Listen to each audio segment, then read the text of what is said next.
বন্ধুগণ, চন্দ্রশেখর আজাদের স্মরণে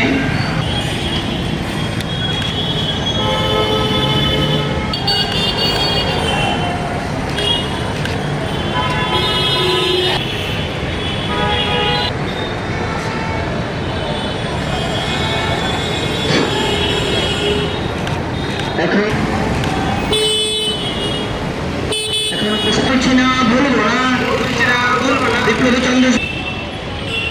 আজ 27 ফেব্রুয়ারি ভারতবর্ষের স্বাধীনতা আন্দোলনের আপসহীন ধারার মহান নেতা বীর বিপ্লবী শহীদ চন্দ্রশেখর আজাদের 93তম শহীদ দিবস। আমরা all India democratic student organisation, all India democratic youth organisation এবং অল ইন্ডিয়া মহিলা সাংস্কৃতিক সংগঠনের যৌথ উদ্যোগে আজকে আমরা সারা দেশব্যাপী এই মহান স্বাধীনতা সংগ্রামী চন্দ্রশেখর আজাদের 93তম শহীদ দিবসটা পালন করছি।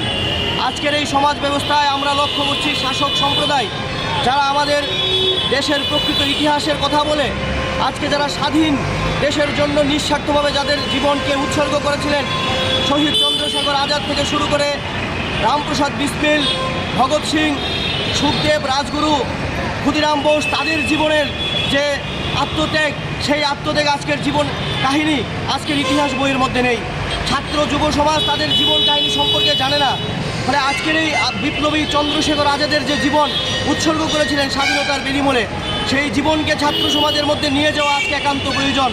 তাই সেই উদ্দেশ্যকে সামনে রেখে সারা দেশব্যাপী আমাদের এই প্রোগ্রাম এবং আজকে আমরা এই 3 সংগঠনের পক্ষ থেকে আজকে বটতলাতে আমরা শহীদ বেদি স্থাপন করে চন্দ্রশেখর আজাদের বিভিন্ন দিক আমরা ছাত্র যুব সমাজের মধ্যে তুলে ধরব এবং চন্দ্রশেখর আজাদের আমরা বেজ সারাদিনব্যাপী আমরা জনসাধারণের মধ্যে পড়িয়ে দেওয়ার আবেদন রাখছি এবং সবাইকে আমরা বলবো যে এই স্বাধীনতা আন্দোলনের সমস্ত বীর পুরুষদের জীবন সংগ্রামকে জানুন, ছাত্র যুবকদের মধ্যে পৌঁছে দেওয়ার জন্য এই আবেদনটাই আমরা সংগঠনের পক্ষ থেকে আপনাদের মাধ্যমে রাখবো। যথাযোগ্য মর্যাদায় পালন করুন।